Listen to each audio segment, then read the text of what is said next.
And we are back on the Zero Hour. As you know, one of the reasons we call the show the Zero Hour is that because it's 0 hour for the planet. And I'm no climate scientist, but I think after this last election, the forecast calls for a lot more climate denial in the United States Senate. So joining us now is an expert in debunking climate denial, former cartoonist, YouTube blogger, and the expert communicator on this issue, Peter Sinclair. His syndicated cartoon was Alex's Restaurant. His blog is Climate Denial Crock of the Week, which could easily be a daily, I would think. Peter, thanks so much for joining us. Hey, glad to be here. Listen, I gotta say, not with my heart overflowing with joy, but I think you're in a growth industry. Well, yeah, signs are certainly pointing in that direction in the last 10 days or so. I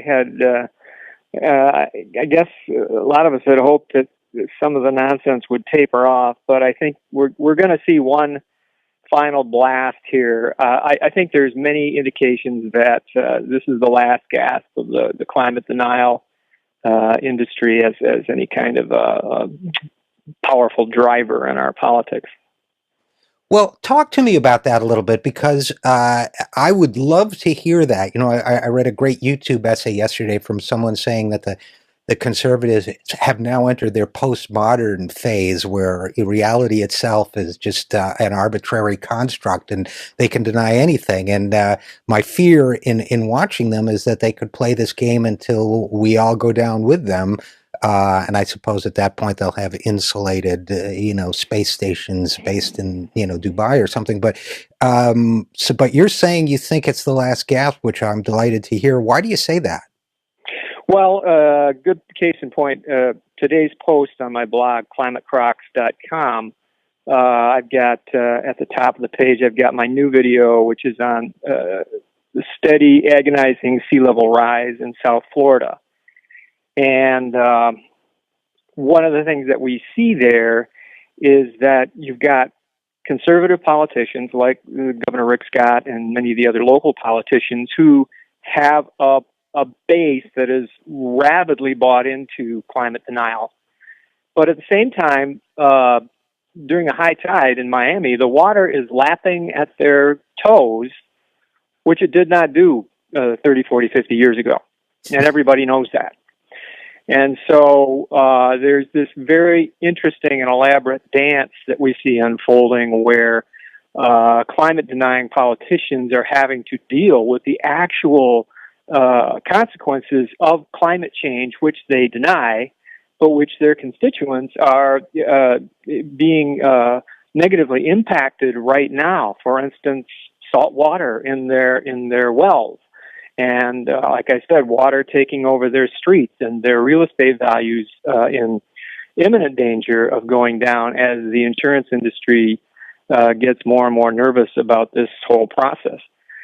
So when we see that going around the country, most of the but South Florida, they're all down there wearing glitter and doing the Macarena, and they stop so hard that the land sinks and the water comes.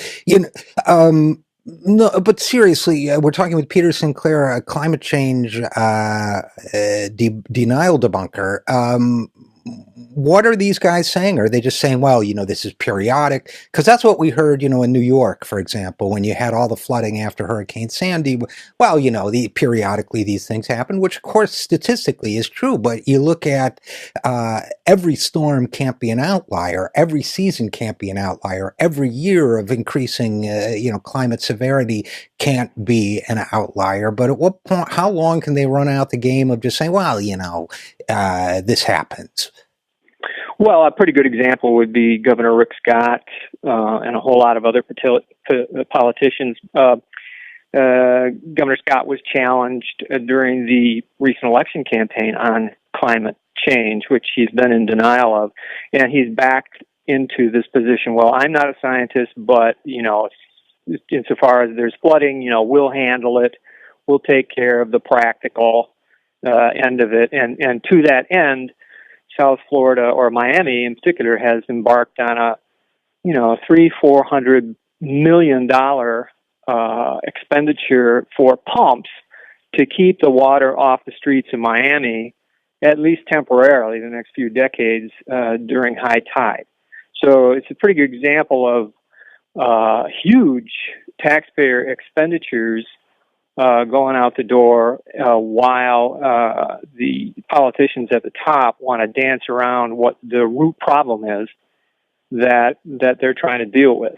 And this can go on for a while, but I think there are people, even in the Republican Party, in fact, I know this is true, who get it, that they are on the wrong end of the argument as far as climate change, and they're quietly trying to pass that word along. So far, they're being mostly drowned out. But you see people kind of edging towards the door. George Bush's nephew, George P. Bush, just ran for office in Texas, and he's saying, well, sea level rise is an issue. I'm not a scientist. We'll let the scientists hash out why sea level is rising, but we have to do something about it. And by the way, I'm all for renewable energy.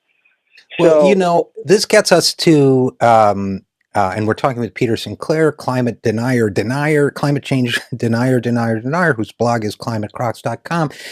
This gets to one thing that just, if I can vent for a second, Peter, which is, it just drives me insane when these guys say, well, I'm not a scientist, but well, then let's ask a scientist.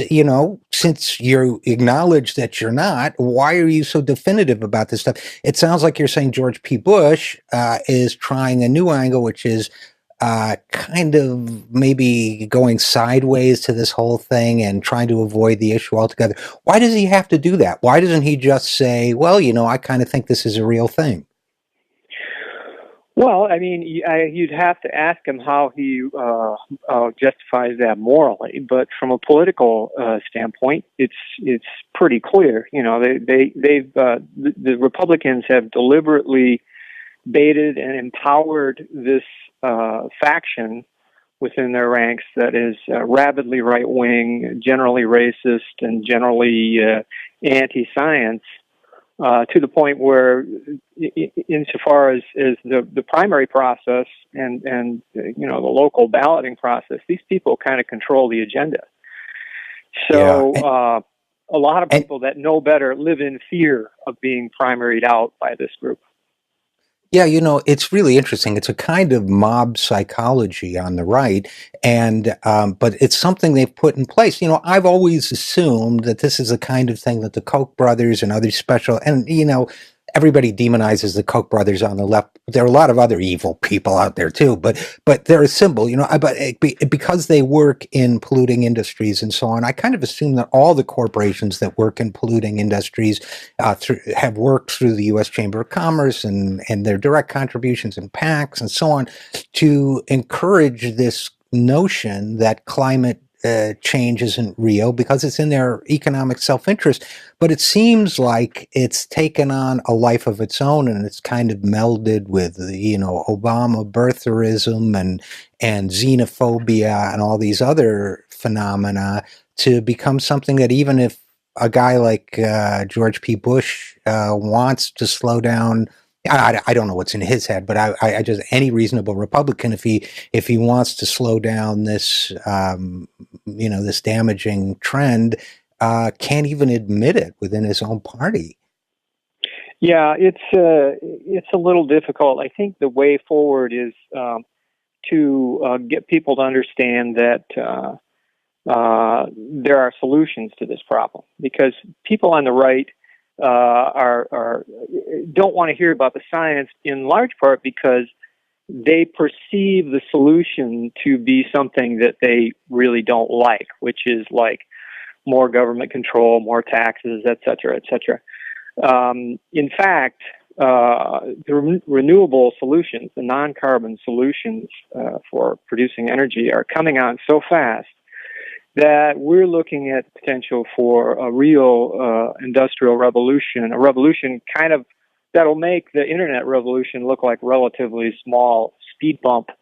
And this is unfolding right now, especially in places like Germany, but also a few places around the United States. I can go into that a little bit if you Yeah. want me to. Yeah. Tell us a Sure. little bit about that. We're talking with Peter Sinclair, whose blog is climatecrocs.com. Yeah. Give us some good news, man. Sure. I did a video recently for Yale Climate Connections. I do a monthly video for them, and it was about the solar energy industry. And I interviewed some executives from Austin Energy, which is the big municipal utility in Austin, Texas. They're really vested in wind and solar. And I talked to a guy, Michael Osborne, who had just negotiated a contract for utility scale solar, a block of solar equivalent to a good sized coal-fired power plant. And he got it at a price that is much lower than coal, much lower than nuclear, even lower than gas in Texas. It is the cheapest cost that they could get, and that's why they went for it. So just roll that around in your head a little bit. Solar is now cheaper than gas in Texas. Okay. Wow. Yeah, And, that is yeah. interesting. Yeah. Yeah. If you Google my video, "The Solar Revolution" at Yale Climate Connections, it's really, really worth watching. We're also seeing in Germany solar energy and wind energy exploding to the point that, you know, if you get a sunny, windy day, Germany's producing such huge amounts of renewable energy that the price of energy goes negative. The power companies are actually paying people to take the energy off them because they're generating so much wind and solar energy. Now, that doesn't happen every day, and we don't expect it to yet, but over the course of the year, they're getting 30% of their energy from renewables and climbing. So this is the most powerful capitalist country per capita on earth, Germany. They're one of our biggest competitors, and they're going full speed. You know, I would like to think that we could begin to catch up with them. Who makes money on that? You know, I mean, I guess the question is when you talk about energy companies and utility companies giving money back to customers, is that something that corporations are going to fight, or is it something they're going to embrace because somewhere along the line they can win? Well, they better embrace it because they can't fight it. It's just like, the phone companies that remained wedded to landlines as cell phones came in, basically they're gone, okay? Because when a technological revolution Good point. comes and you're making buggy whips, you're going to be gone, you know? And the Edison Electric Institute, which is the utilities think tank, has warned them in very strong terms that solar energy in particular has potential to completely break the model that utilities have been using to make money over the last 100 years. Well, I want to talk a little bit more about this when we come back from the break. We're talking with Peter Sinclair, climate communicator, climate change denier, about the future of positive energy alternatives. And I want to talk a little bit about the Dark Snow Project, too. So we'll be back with Peter after this. I'm Richard RJ Eskow, and this is The Zero Hour.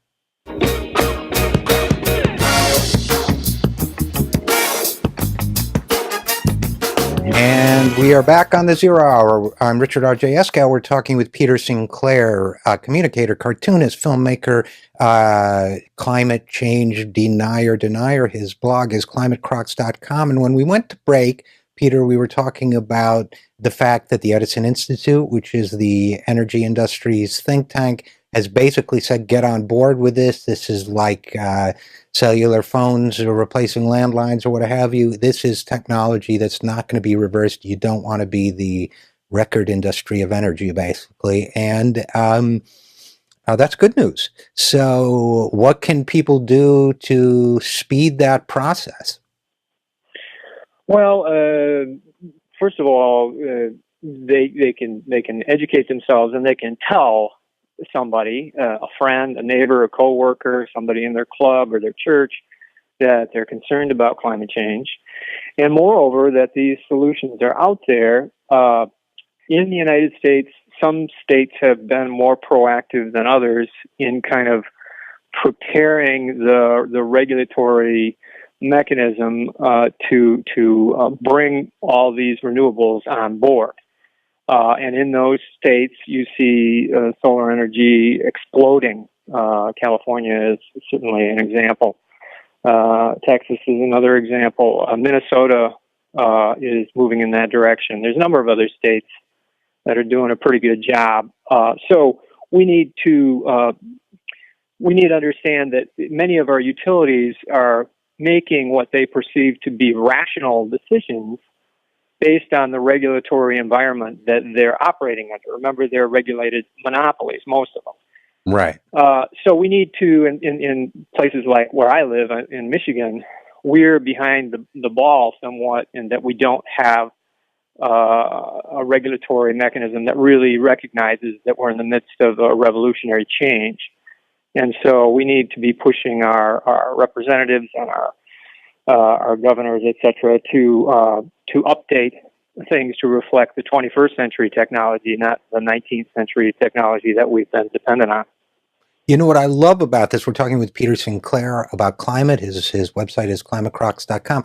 You know what I love about this conversation is it's just so much easier to bring people around if you have a positive message than a negative message. And it seems to me sometimes that the left gets into, and the Democratic Party, which I don't necessarily characterize as left, but both entities tend to get into a kind of eat your peas psychology, whereas this is really, no, these aren't peas. This is cake, this is dessert, because this is, first of all, going to save us, and we all want that. But secondly, it's cheaper. I mean, there's no, and we can sell this as not sacrifice, but the next cool thing. That's why I like your internet analogy. I mean, this is the next cool thing that you're going to have and love. So I love that whole part of it. And if we can just pivot for a second, I do want to talk. I know, Peter, you've been involved with something called the Dark Snow Project. Dark Snow sounds like a cable science fiction series, maybe from Britain. It's got the sinister sound to it, and I guess it potentially is sinister, but tell us about it. Well, I've been working with interviewing scientists in conjunction with my video series for a number of years. I got a call from one of them a couple of years ago, Dr. Jason Box, one of the world's premier glaciologists. He asked me if I'd be interested in going to Greenland with him. The catch was he wanted me to help him raise enough money for the trip. At that point, I had done some crowdsourcing to help me participate in some field work in the Cascades glaciers in the Northwest. That was successful. Dr. Box hoped that I'd be able to do the same thing with his Greenland trip, and I was able to. So we've been up to Greenland twice now with this thing called the Dark Snow Project. And the basic premise is that Dr. Box and others have identified that the Greenland ice sheet is getting darker. As it gets darker, it absorbs more solar energy, and it appears that this is a contributing factor in causing Greenland to melt faster. Greenland is an island 3 times the size of Texas that's 80% covered with about a mile or two of ice. And if it melts, there's potentially 23 feet of sea level rise stored there. So even a small acceleration in Greenland could greatly impact our coastlines over the coming century. So, I looked at, and just jumping in for a second, if I might, we're talking with Peter Sinclair about his filmmaking, The Dark Snow Project. Just looking at the photographs, some of these photographs, it looks like frozen soot. I mean, that's what it looks like to the naked eye. Right. There's a number of things that darken the snow on Greenland. Several of them are natural. Just the snow melting, which it is melting in broader and broader bands every summer, that will cause the snow to darken slightly. But there's also pollen and sea spray and dust and things like that. But more and more, we're seeing things like soot from wildfires, which are increasing beyond a doubt. We're seeing, industrial pollution and things of that nature. And when you go there, it's little bit surprising because you think of white snow as being the overwhelming image of the ice sheet, and that's still there, but more and more around the edges in the summertime, you see these dark areas where the soot is really very much in evidence, and it's startling. And you can I've documented this in some time-lapse photographs where you can see the dark patches of snow melting away much faster than the white stuff. And so we know this is going on. We know it's an impact, and we're trying to find out why. And do we know? So we don't know specifically at this point which human activities are adding to this dark snow phenomenon, or in what proportions?